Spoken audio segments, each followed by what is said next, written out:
Hello, my friends, and welcome to another episode of Unlimited. Today, we are talking about setting healthy boundaries. And this month is the last month, the final installments of what has essentially been my flow series of season 2, where we have been walking through each of the topics that I engage in my course that I think are really foundational to engage life with more flow.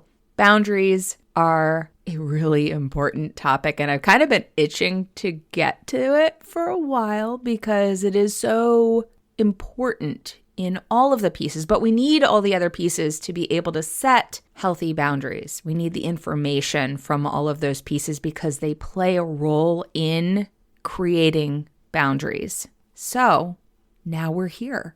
Now, you've probably heard stuff about boundaries before because it is something that comes up a lot. Unfortunately, it's often engaged like a prescription, like something you need to have if you have codependency issues or are dealing with a narcissist or otherwise toxic people or workplaces or whatever. And I want to emphasize here that you do not have to have quote unquote issues or label other people for boundaries to be important. They're actually always important because boundaries are about you. Interestingly enough, given their importance to everyone, we never get taught how to do that. And not only do we not get taught how explicitly, we often aren't given very good examples of how to set boundaries implicitly. We don't have good examples to play off of. I know I certainly didn't, despite having parents who worked on that throughout my childhood.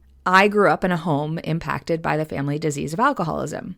So while my mom was working on these things, I remember her telling me when I was, I think, a teen, that I was predisposed to codependency. So to watch out for that. There was probably more to it, but that's the core part that I remember because, hey, you know, kids pick up certain things. Probably not all the things that our parents mean us to pick up, and probably don't pick up a lot of the things they do, but whatever. That's what that is. I'm having to live with that and accept that as a parent myself.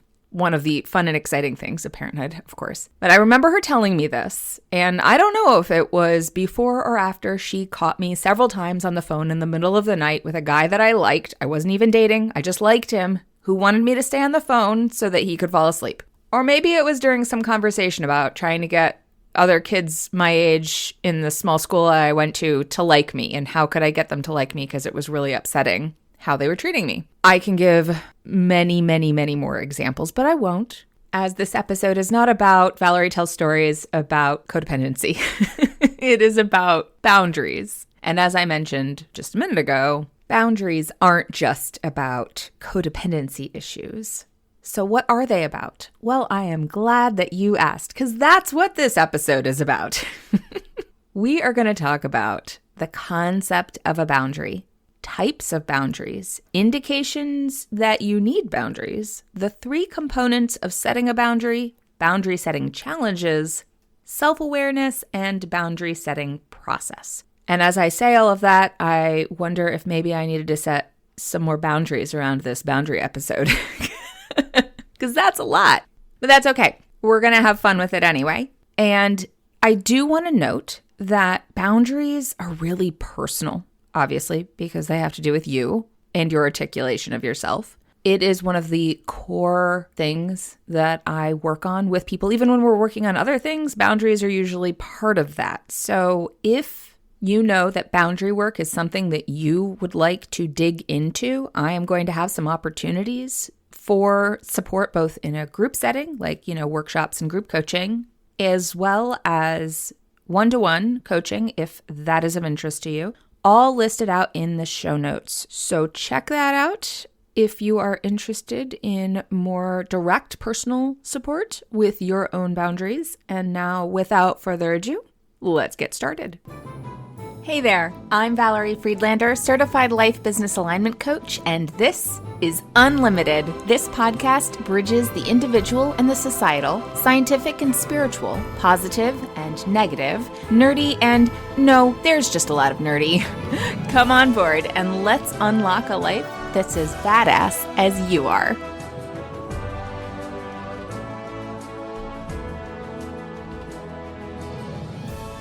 What are boundaries? The definition of a boundary is a line that marks the limits of an area or a limit of a subject or sphere of activity. That's just general definition. Now, what are boundaries as they relate to us? Boundaries are standards of conduct I set for my own benefit. They are about how I articulate to the world what I am willing to give and what I am willing to receive.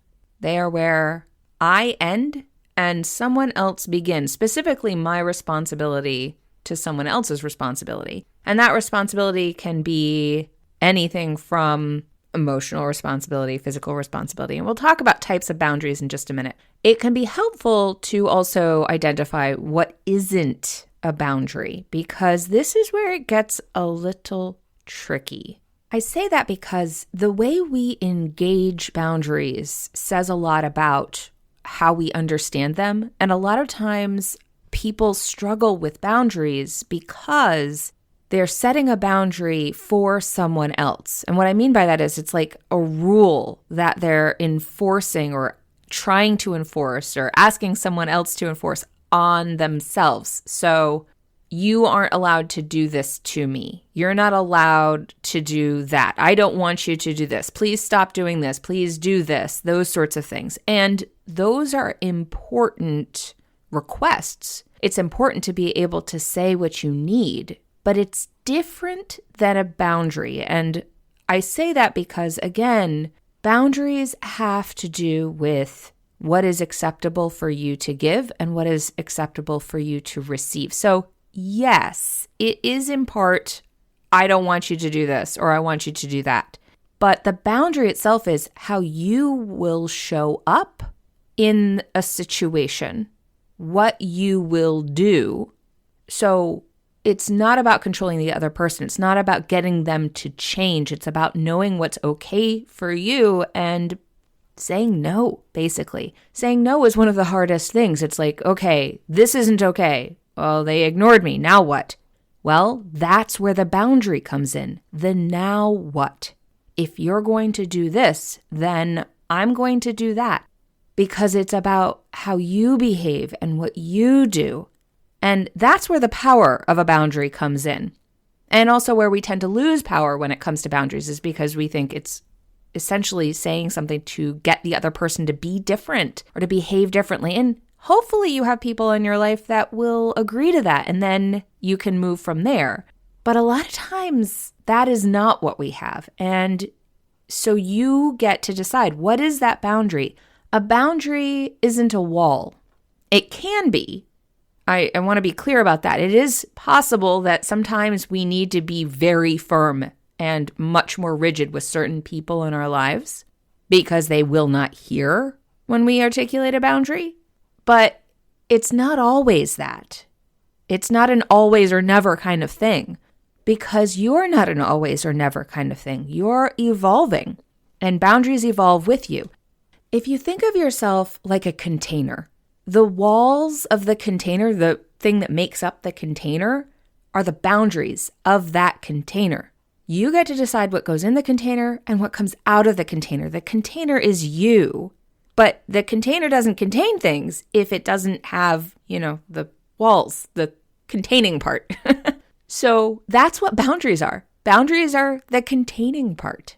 And this is why self-awareness is a core component of boundaries, but it's also part of how it's in relation to others. Boundaries are necessary in any relationship because it has to do with your container.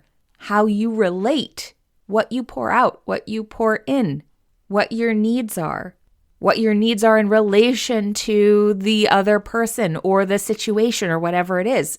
That self-awareness, of course, is always evolving. So the shape and what you're willing to pour out, as well as what you're willing to receive in, may change over time as you evolve and change. So let's talk about the types of boundaries real quick, because as I was doing research for this episode, and of course I like to Google what's being talked about here, I found many articles that talked about types of boundaries, anywhere from 4 to 10 categories of boundaries. So that's something people are talking about, and I wanted to address it. I do think that having a little bit of a breakdown of categories of boundaries can be helpful because it allows for you to conceptualize boundaries in different areas of your life. So if that's something that you would find helpful, go Google boundaries. You will find plenty of articles that talk about boundaries. I'm going to list out some of the ones that I found, and then I'm going to talk about why we're not actually going to dig into these types of boundaries. So identity boundaries, belief system boundaries, standards boundaries, emotional boundaries, energy boundaries, mental boundaries, time boundaries, physical boundaries are just some of the boundaries that I found listed. Now, what I think you will notice as you look at this is that boundaries are all the things. As I've already said, boundaries are about you articulating you into the world. So everything is about boundaries. Any way you could categorize your life and the areas and aspects of your life, you could create boundaries around if you wanted to write everything out. It's totally something you could do. And maybe you would find that helpful. I find it more helpful personally and with my work with clients to do visioning work to help clarify where boundaries are needed, because boundaries are how you articulate yourself to the world. So when you can do some visioning work, and I have a whole couple episodes about visioning. For people who are new to this, when I talk about visioning, I'm not talking about where you want to go in future stuff. I'm talking about who do you want to be? How do you want to show up? What impact do you want to make?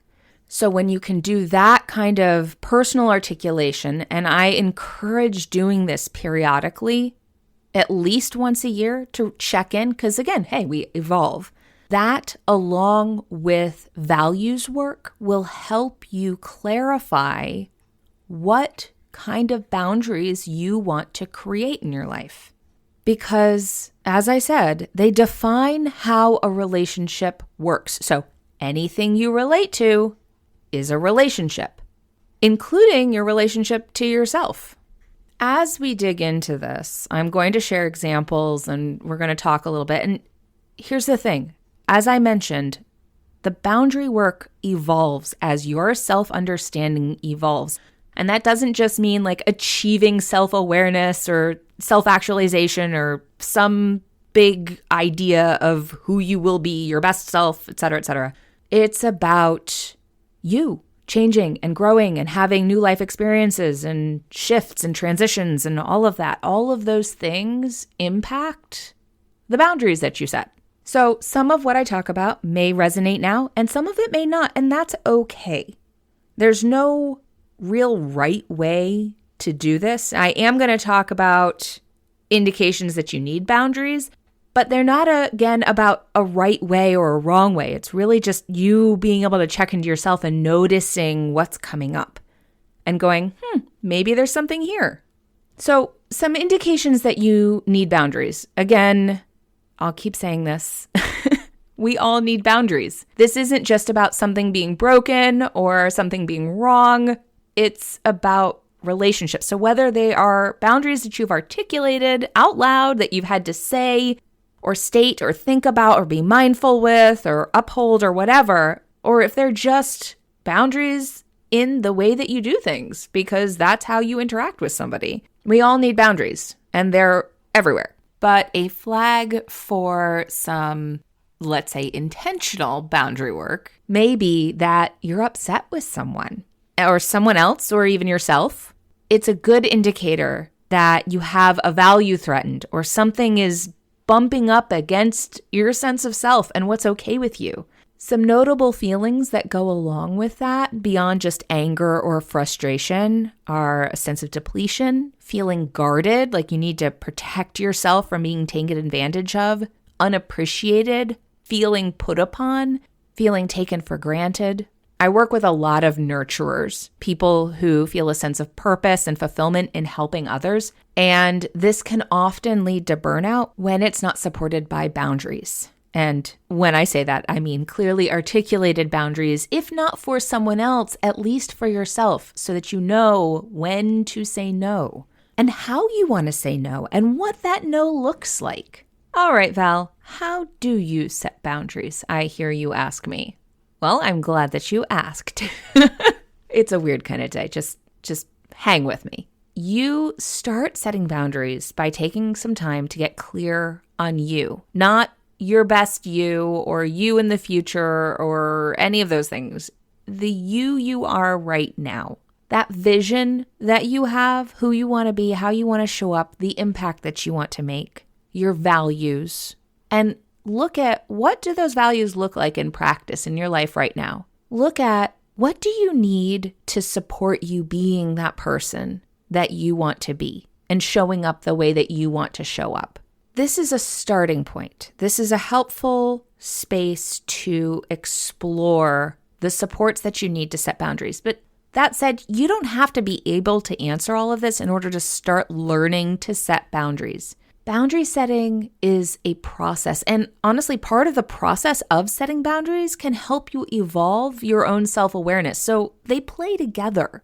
Taking a little bit of intentional time to connect to you, know some of the core things that you need to support you being and showing up the way that you want to, is a great place to start. And I want to reiterate, to start, as well as to check in. Because the thing is that sometimes you won't know you need a boundary until you have what needed to be a boundary breached.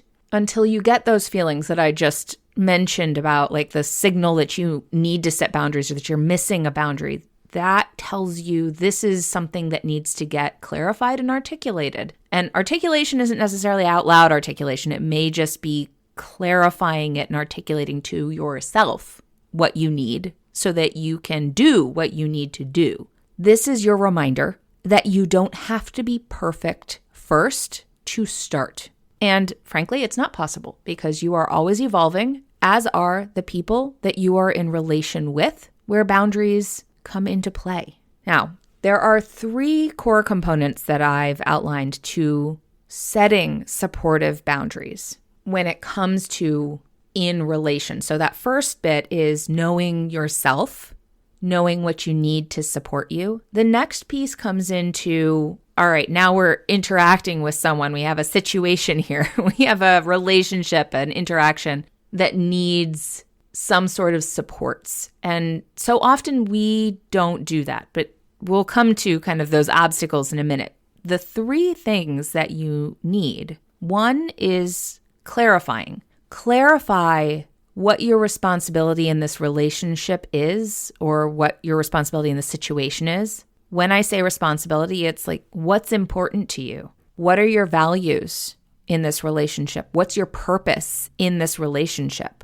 Purpose being the reason you're in that relationship.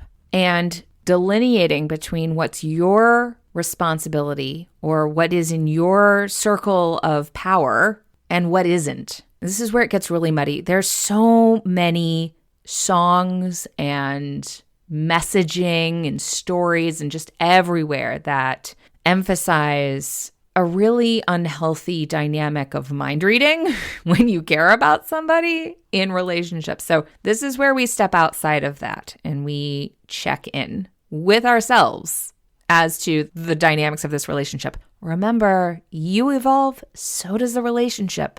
And other people evolve too. So this is why I reiterate again and again, boundaries aren't necessarily fixed things. They're things that evolve too. So we have clarify. The next piece is checking in. What's your current capacity? This isn't about capability. This isn't about proving yourself or being strong or any of those things. Your capacity. And this also changes.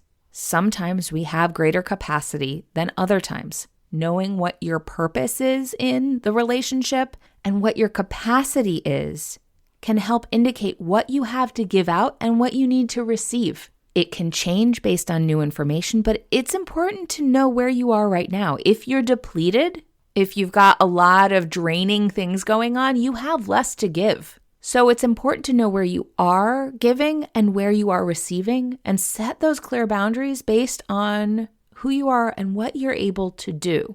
Over giving can lead to resentments. This is, again, where you can check back on those indicators that you need a boundary. It doesn't mean you can't show up. It just means that you may show up differently or that you need certain things in order to be able to show up the way that you want to in that relationship based on what your purpose is in the relationship. The third piece, so we've got clarify, check in, and the third piece is communicate. Say what you need.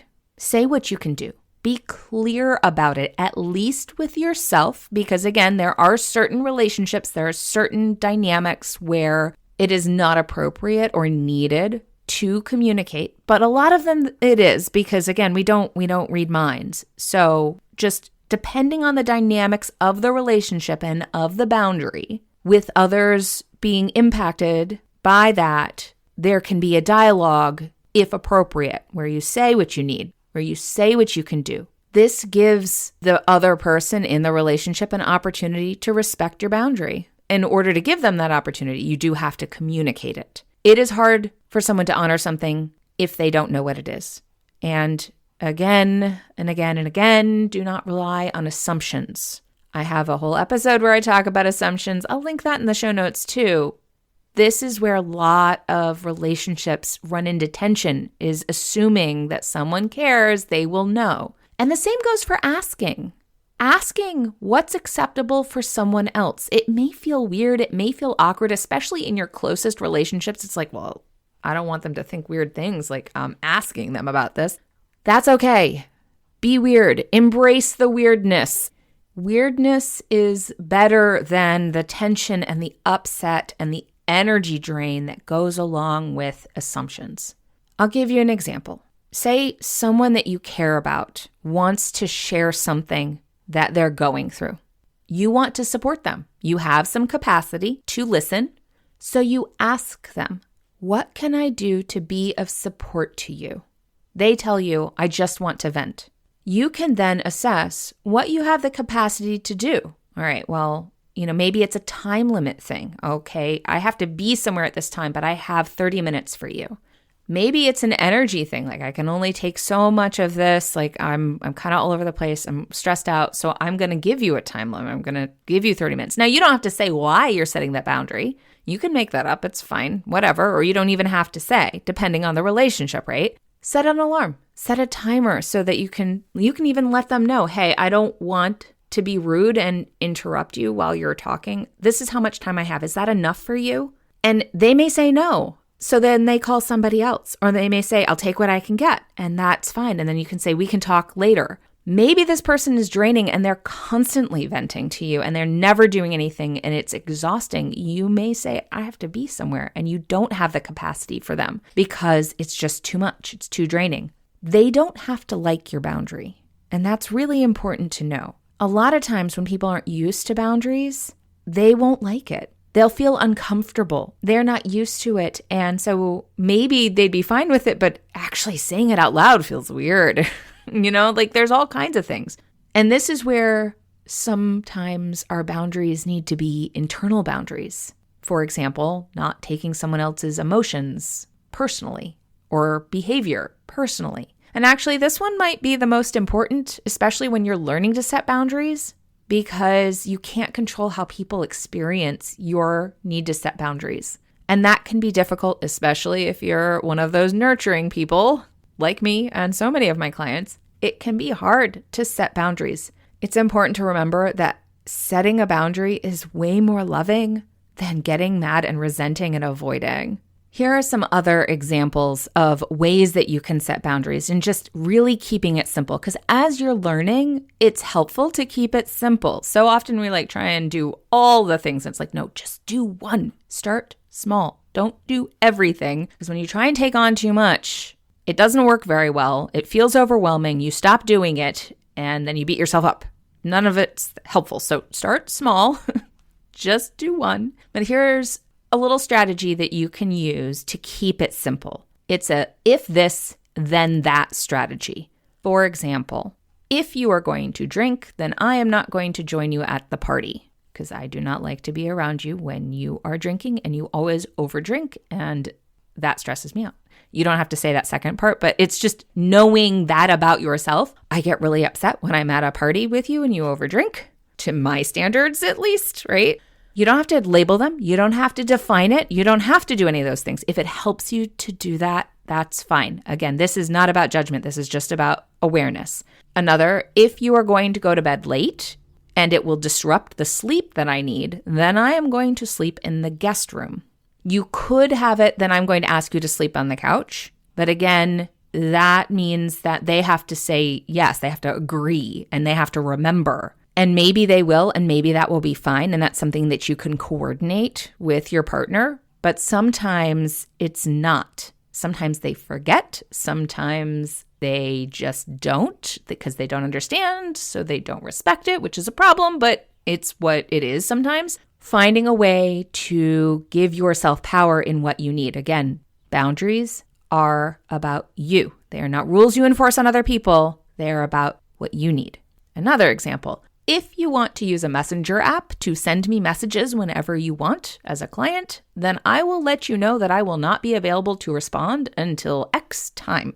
A lot of people are putting messages in their emails to let people know what to expect for their availability and response time to emails. That is a boundary. Another one. If you want us to visit for the holidays, then we will get a hotel rather than stay with you, because you know that you are going to need space from that family sometimes.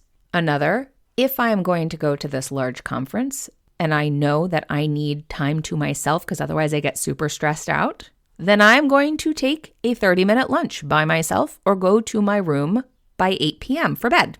And finally, if listening to the news throws off my day, but I know that it is important that I stay up on what is happening in the world, then I will listen to the news on my way home instead of on my way to work. These are just a few examples. Obviously, there are so many more we could come up with, but take a minute to think about what is an if this, then that you could implement.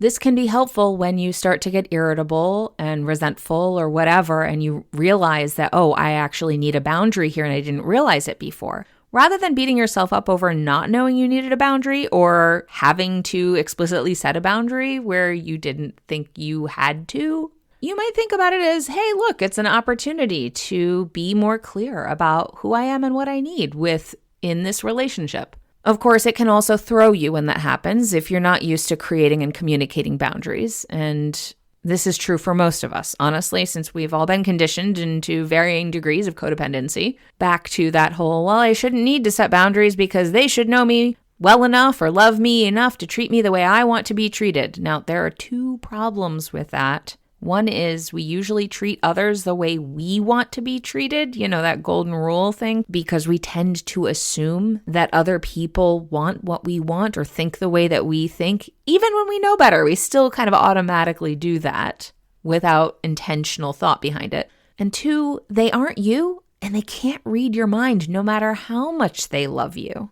This comes up a lot with the whole love languages thing, and we'll talk more about that another time, but that is something to notice and remember. And if you forget, it's okay. It happens. You can remember it again. It's an evolving process. So I'm going to give you a couple more examples, real life examples, that I'm going to tie to an overall process that I use in my exercise around boundary setting that will be part of the workshop that I do, as well as coaching opportunities for you. So first is noticing that you're irritable, that you're upset about something, and then taking a look at what's mine, what's not mine.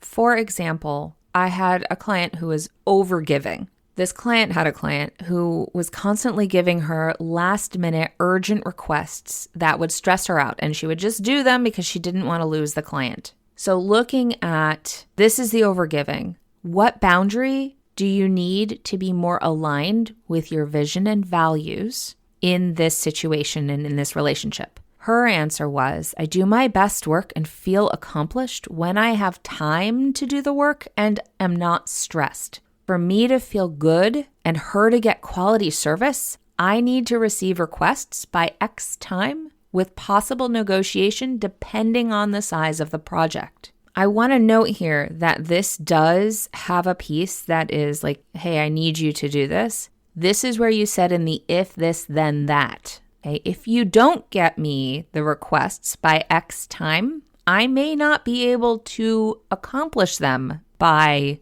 X time, or I may have to say no to doing it. The question that I then asked is, if you set this boundary, what would be different for you? Her response was, I would be calmer and feel more confident in the quality of my work, as well as develop a more enjoyable relationship with my client. Who did she need to communicate with? Her client.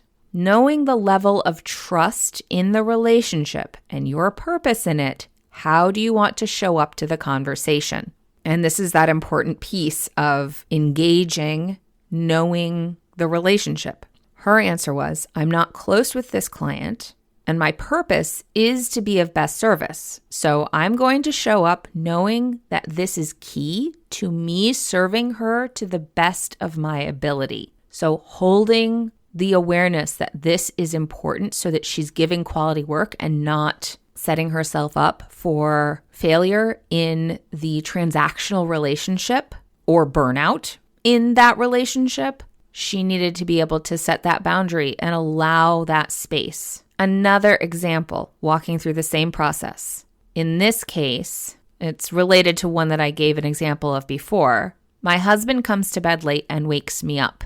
Sometimes this bothers me. So I told him he has to sleep on the couch going forward when he comes to bed after me. Right? So I mentioned this before. This is a very rigid boundary. It's a boundary because it's articulating there are times when I need to sleep and not be disturbed. And maybe sometimes there are times when I don't, but sometimes I need to. So I told him he has to do this. Now, the question back to, what boundary do you need to be more aligned to your vision and values in this area? Her response, I will check in with my husband when I'm going to bed. If he's going to be up late and it's important to my sleep that night, I'm not interrupted or woken up when he comes in, I will wish him a good night and choose to sleep in the other room.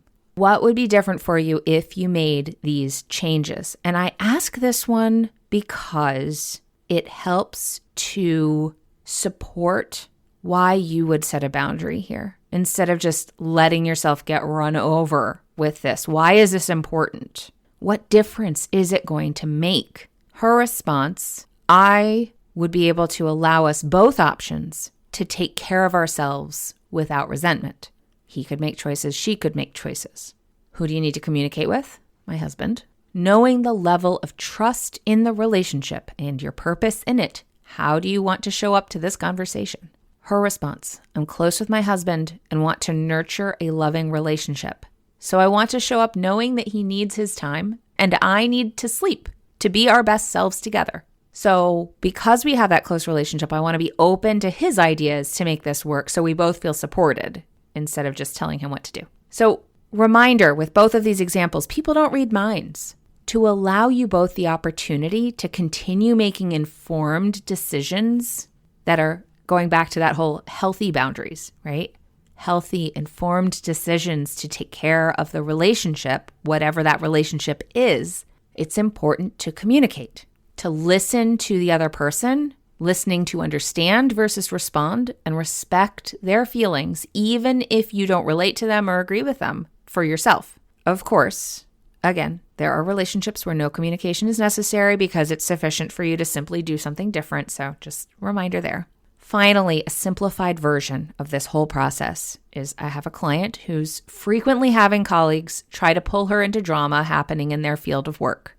This dynamic, while she didn't want to engage in the drama, brought up all sorts of stuff related to inclusion and exclusion, the high school, middle school BS stuff.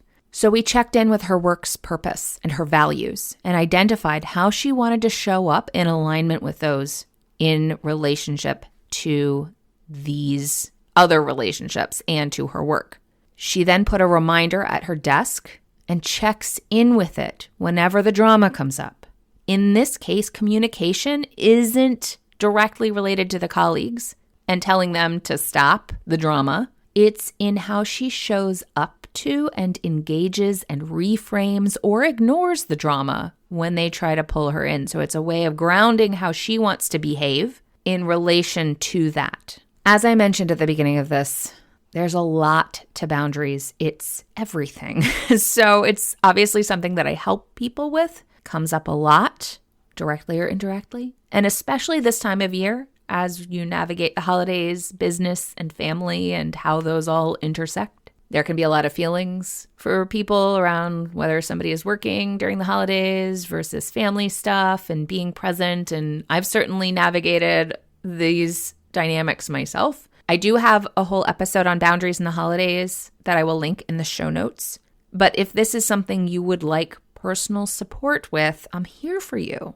So reach out. I have links in the show notes, or you can go to my website and schedule a call, or go to my resources page and see when I have the workshops going on. I'm here for you. I'm glad that you are here, and I will talk to you all next time. Thanks for listening. I so appreciate you being here. If you got something out of today's episode, please share it. Leave me a review, take a screenshot, and post it on social with a shout out to me. Send it to a friend, or, all of the above. Want to hang out more? Join me on Instagram. Or better yet, get on my mailing list to make sure you don't miss out on anything. And remember, your possibilities are as unlimited as you are. Allow yourself to shine, my friend. The world needs your light. See you next time.